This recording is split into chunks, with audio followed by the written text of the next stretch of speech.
Hoje, como vocês leram aí no título, eu vim trazer pra vocês um vídeo lento, até vocês dormirem. E o livro que eu vou ler vai ser Diário de um Banana. Vai ou Racha, de Jeff Kinney. Com certeza vocês conhecem.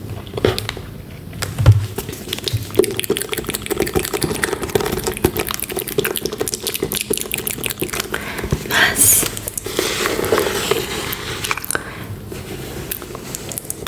sem mais delongas, vamos ao livro. Eu vou mostrar pra vocês a capa. Tem essa figura e tem essas aqui atrás. Tá vendo? Então, vamos começar a leitura. Diário de um Banana. Vai ou racha. Para Dorian. Outubro, quarta-feira. Meus pais vivem dizendo que o mundo não gira ao meu redor, mas às vezes parece que sim. Quando eu era pequeno, vi um filme sobre um homem que tinha a vida filmada em segredo para um programa de TV. O cara era famoso no mundo todo, mas não sabia disso. Bom, desde que vi esse filme, eu passei a desconfiar que provavelmente a mesma coisa acontecesse comigo. No começo, fiquei irritado por minha vida estar sendo transmitida sem a minha permissão. Mas aí, percebi que se existem milhões de pessoas ligando a TV todos os dias só pra ver o que eu estou fazendo, isso na verdade é bem legal. Às vezes acho que a minha vida é chata demais para um programa de TV, então tento fazer alguma coisa divertida de vez em quando. Assim garanto algumas risadas para os que estão assistindo. Também mando uns sinaizinhos para os telespectadores e mostro que estou por dentro do segredo. Se a minha vida é um programa de TV, então deve ter intervalos comerciais. Acho que eles passam os anúncios enquanto estou no banheiro, então sempre faço uma entrada triunfal quando volto de lá. Mas às vezes fico em dúvida sobre o quanto da minha vida é real e o quanto é encenada, porque metade das coisas que me acontece é tão absurda que parece mesmo ter mais alguém envolvido. Se for mesmo tudo falso, o mínimo que as pessoas no comando deveriam fazer é criar umas tramas mais interessantes pra mim. De vez em quando me pergunto se as pessoas que fazem parte da minha vida são quem parecem ser ou se são um bando de atores. Se for isso mesmo, espero que o ator que interpreta o meu amigo Rowley ganhe um prêmio, porque ele faz um ótimo trabalho fingindo ser um bobalhão. Agora, se o meu irmão Roderick for só um cara qualquer pago pra dar uma de babaca, isso muda completamente o jogo. Talvez ele seja um cara bacana na vida real, e quem sabe um dia a gente passe. E quem sabe um dia a gente possa virar bons amigos. Gente, desculpa pela leitura. Mas se os meus pais forem atores, aí é outra história. Fiz um monte de cartões de Dia das Mães, dos pais ao longo dos anos. Se for toda armação, mereço ser pago pelo tempo e esforço investidos. E por falar em ser pago, aposto que os meus pais verdadeiros estão feitos na vida, graças a mim. Mas estou fazendo de tudo para ser muito bem recompensado depois. Na maioria dos programas de TV, o protagonista tem um bordão que é dito pelo menos uma vez por episódio. Então eu criei o meu próprio bordão, que jogo no meio das conversas de tempos em tempos. Eita, biscoito!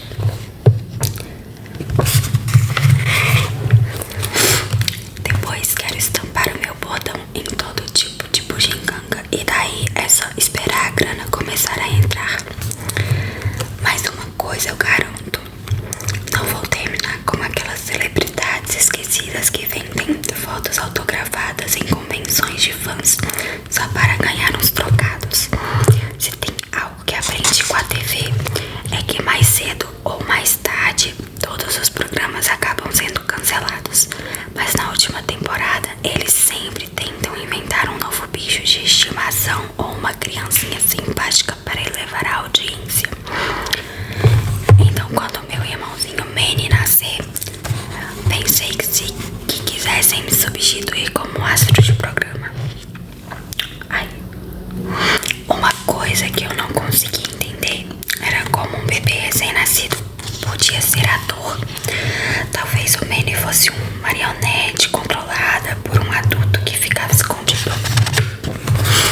comecei a me perguntar se ele não seria tipo um brinquedo super tecnológico ou até mesmo um robô.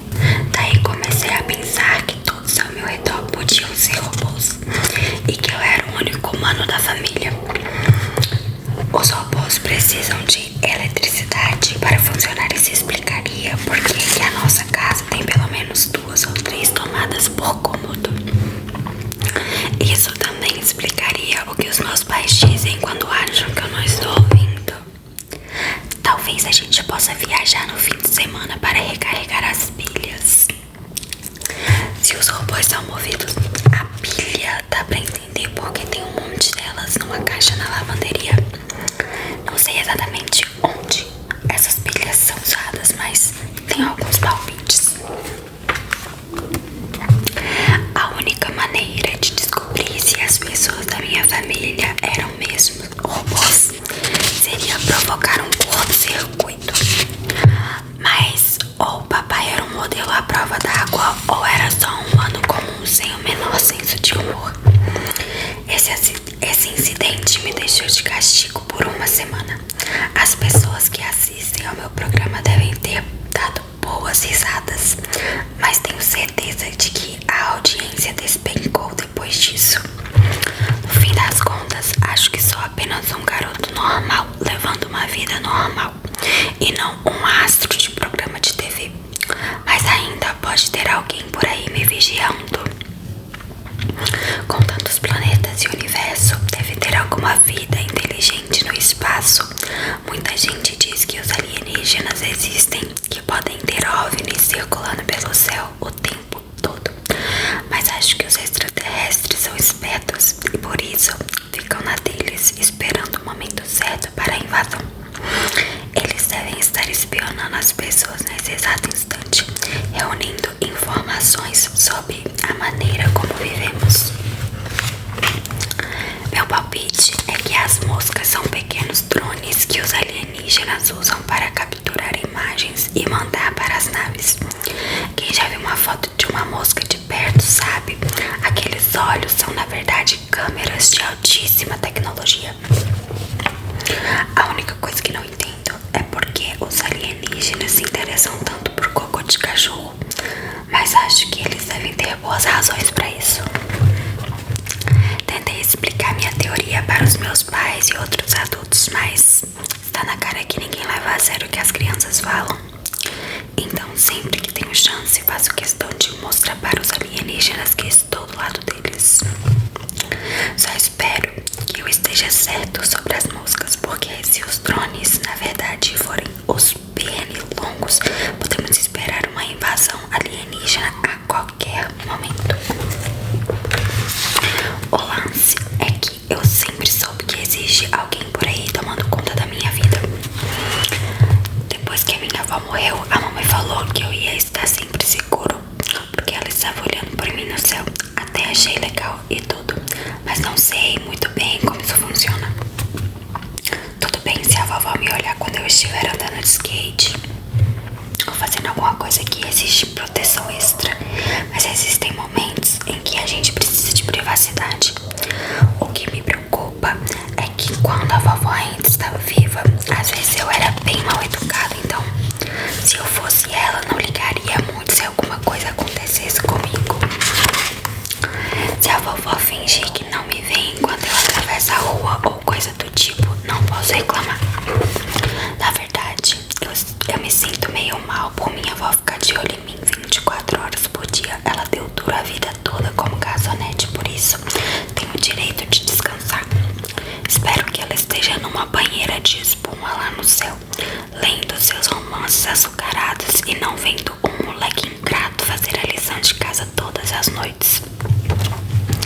Uma coisa eu digo, se eu for pro céu, eu vou passar o tempo todo nadando numa piscina gigante cheia de jujuba, ou então dando cambalhotas entre as nuvens, sem chance de eu ficar só observando algum pirralho que mal conheci.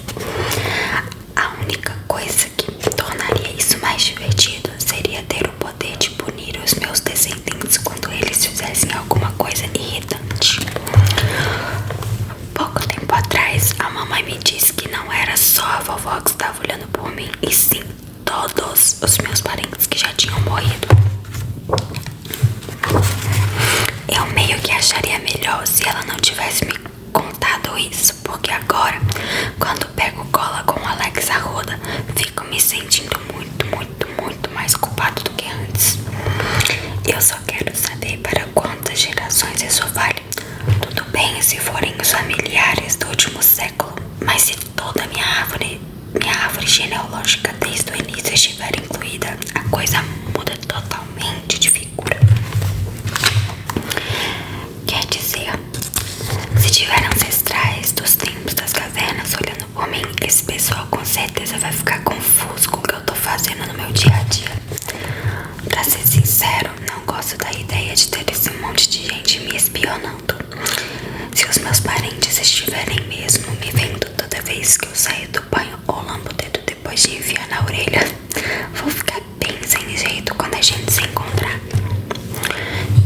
Quinta-feira, esta manhã, tem a feira de livros da escola e hoje de manhã a mamãe me deu 20 pratas pra gastar.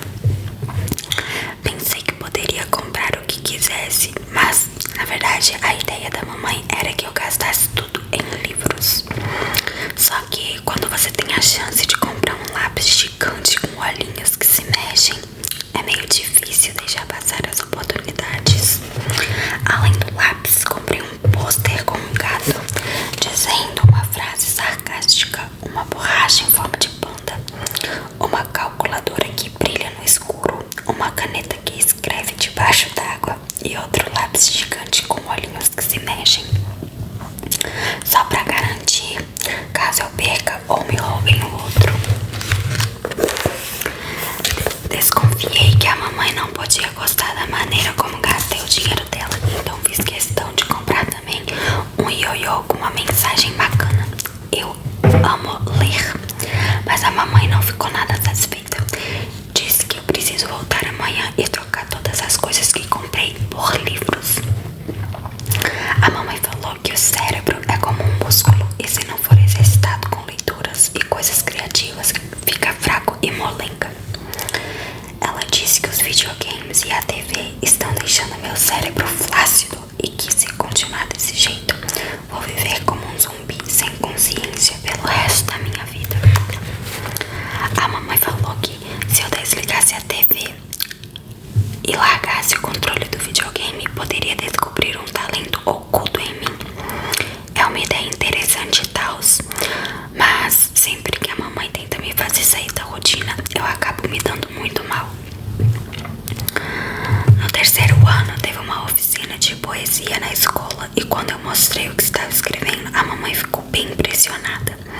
Ela mandou um poema para o Conselho Nacional da Poesia para ver se eles consideravam interessante. 2 semanas depois recebemos uma carta. Conselho Nacional de Poesia. Caro Gregory Rifley, parabéns, seu poema Meu Verão Ridículo foi escolhido para fazer parte da prestigiosa Antologia Poética, uma coletânea anual com trabalhos dos poetas mais promissores do país. A mamãe ficou empolgadíssima com a notícia e admito que fiquei também meio que gostei da ideia de ser poeta. E até comecei a me vestir de um jeitinho diferente. Mas no fim, o lance da antologia poética era uma grande palhaçada. Para começo de conversa, o livro tinha quase 1000 páginas e todos os poemas eram impressos com letras minúsculas. Demorei meia hora para encontrar o meu poema no livro e meu nome ainda saiu escrito errado. Eu li alguns outros poemas e eram péssimos. A maioria parecia ser coisa escrita por criancinha de 5 anos. Estava na cara que qualquer um poderia ter um poema incluído naquele livro e que a história de poetas mais promissores do país era pura balela. Acho que o Conselho Nacional de Poesia ganha dinheiro vendendo esse livro para os trouxas que são publicados nele. Só sei que o Conselho Nacional de Poesia ganhou uma boa grana com a gente. A mamãe comprou 10 exemplares para distribuir entre o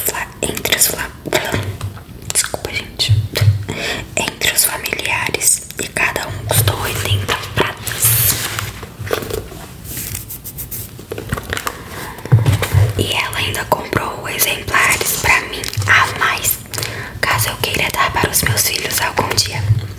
O Conselho Nacional de Poesia continua mandando cartas e telefonando, oferecendo mais livros. Mas acho que depois de um tempo, a mamãe percebeu que aquilo era uma tremenda enganação. Os meus exemplares da antologia poética ficam na lavanderia, mas pelo menos são úteis para alguma coisa. Depois que a mamãe enfiou na cabeça que eu era especial, não tinha mais como voltar atrás. Ela tentou até me colocar no programa Talentos Naturais lá na escola. Nos primeiros anos do ensino fundamental, os alunos inteligentes são colocados nesse programa. Mas acho que os professores não queriam que o resto do pessoal ficasse se sentindo desprestigiado. Então, quando o grupo Talentos Naturais era chamado, sempre usava uma linguagem codificada. Os auxiliares do Sr. Halper poderiam vir até o refeitório. O Sr. Halper era o zelador da escola e por muito tempo eu pensei que os auxiliares dele fossem apenas voluntários que ajudavam a esvaziar os cestos de lixo e coisas do tipo. Mas aí eu me dei conta de que os auxiliares do Sr. Halper eram alunos mais inteligentes da classe. A mamãe tentou convencer o pessoal da escola a me aceitar nos talentos naturais. O problema era que eu precisava fazer um teste para provar que era inteligente. Não me lembro de tudo que tinha no teste, mas de uma questão não me esqueço. Complete a sentença. Joãozinho é o melhor em matemática. Joãozinho é o melhor em natação. Joãozinho é o melhor em redação. Joãozinho é... Pensando bem, acho que era para escrever outra coisa em que Joãozinho poderia ser o melhor. Mas a verdade é que eu não fui com a cara do tal do Joãozinho, então eu escrevi uma coisa diferente. Joãozinho é um exibido. Apesar do resultado catastrófico, a mamãe ficou brava com a escola porque acreditava que eu era inteligente o bastante para entrar no programa. Mas acredite, esse pessoal estava em um nível bem acima do meu. Na verdade, fico até contente por não ter sido escolhido, porque alunos como Alex Arruda precisam ficar na sala durante o recreio para fazer a declaração de imposto de renda dos professores. A mamãe ficou chateada porque eu não entrei no Talentos Naturais. Porém, algumas semanas depois, ela veio me dar uma boa notícia. Contou que fui escolhido para fazer parte de um clube chamado Campeões, que fazia reuniões 2 vezes por semana. Fiquei empolgado com o lance dos campeões e estava nervoso quando fui à primeira reunião. Mas no fim, os campeões eram só uns alunos com dificuldade para pronunciar a letra R e que precisavam ficar com a senhora Presley às terças e quintas na biblioteca para tentar resolver o problema. Eu não sei quem foi que inventou esse nome Campeões, mas puxa vida, a gente achava o máximo. Durante o recreio, quando os campeões passavam, todos os outros alunos abriam caminho. Os únicos que não gostavam da gente eram os feras da língua, o grupo que se reunia às segundas e quartas para treinar a pronúncia do S. Mas acho que os feras da língua só tinham inveja da gente porque o nome do grupo deles era bem idiota. Eu me dava bem com o pessoal dos campeões e sempre ficava ansioso pelas reuniões às terças e quintas, porque no fim tudo acabava virando uma grande bagunça. Mas a mamãe ficou frustrada porque eu não estava avançando na pronúncia do R, então ela contratou uma professora particular para mim. Em alguns meses eu já estava tinindo. Infelizmente, isso significava que eu não precisava mais fazer parte dos campeões. Durante algumas semanas, cheguei a fingir que não sabia pronunciar o R só para continuar no clube. Mas aí um dia eu baixei a guarda. Empresta a régua pra mim, Randy. A partir desse dia virei um pária. Nem os feras da língua queriam saber de mim.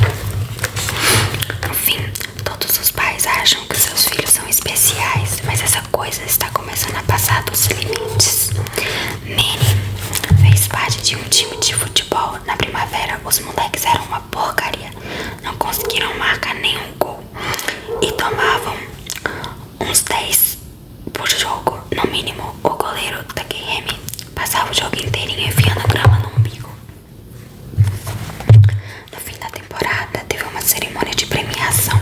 Pensei que só os garotos do time vencedor fossem ganhar troféus, como na época que eu jogava futebol. Mas, pelo jeito, alguns pais não queriam que os meninos dos times perdedores ficassem tristes, então todo mundo recebeu o troféu. Os troféus eram bacanas, grandes e feitos de metal, nada como as porcarias de plástico do meu tempo. E ninguém se mostrou mais orgulhoso na hora de receber o seu do que Takehemi. Não sei como isso vai afetar a vida desses garotos no futuro. Com certeza isso teve efeito sobre mim. Às vezes até penso em me inscrever em algum concurso na escola, mas quando vejo o tamanho dos troféus, perco o interesse. Troféus. Hoje eu devolvi a maior parte das coisas que comprei na feira do livro. Porém, segunda-feira. Porém, quando a mamãe viu a troca que fiz, ela não ficou nem um pouco contente. Peguei um monte de livros da série Tem Espinhas que estava deixando o pessoal da escola em polvorosa. A mamãe queria que eu escolhesse livros mais desafiadores, mas eu não tinha muita opção. Como a feira dos livros acontece poucas semanas antes do Dia das Bruxas, esse tipo de coisa é o que eles mais levam pra vender. Eu diria que 90% dos livros da feira eram de séries Treme Espinhas e tinha um monte de imitações também. Não sei se a lei permite fazer coisas desse tipo, mas me parece ser algo muito errado.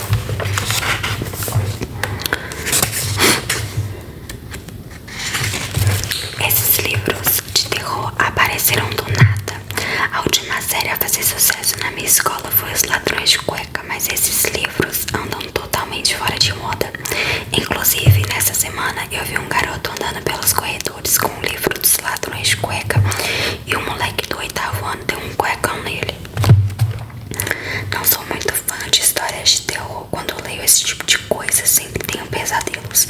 Mas o Rowley é ainda mais medroso. Todos os livros que ele comprou eram da série Treme Espinhas Júnior, feito para criancinhas do jardim de infância.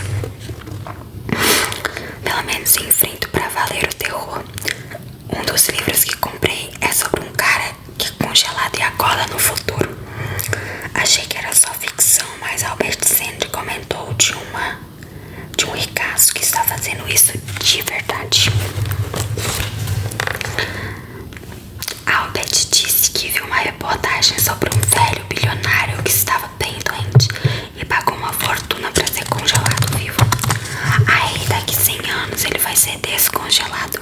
Ele acha que até lá já vão ter descoberto a cura para todas as doenças e assim vai poder viver para sempre. Esse negócio de congelamento me parece uma ótima ideia. Se algum dia eu ficar muito rico, vou fazer exatamente isso, mas não vou esperar até ficar velho como tal bilionário. Bom, gente, vamos ficando por aqui. Eu espero muito que vocês tenham gostado dessa primeira parte. Eu vou fazer mais partes, dessa vez até acabar o livro, já que o livro é pequeno, então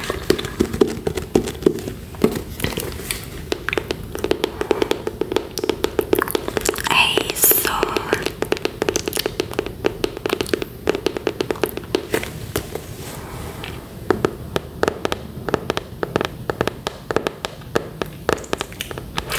Boa noite, meus amores.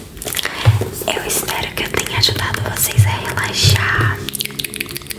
Relaxar, relaxar, relaxar, relaxar, relaxar. E que tenham todos uma ótima noite de sono. Um beijo. E até o próximo vídeo.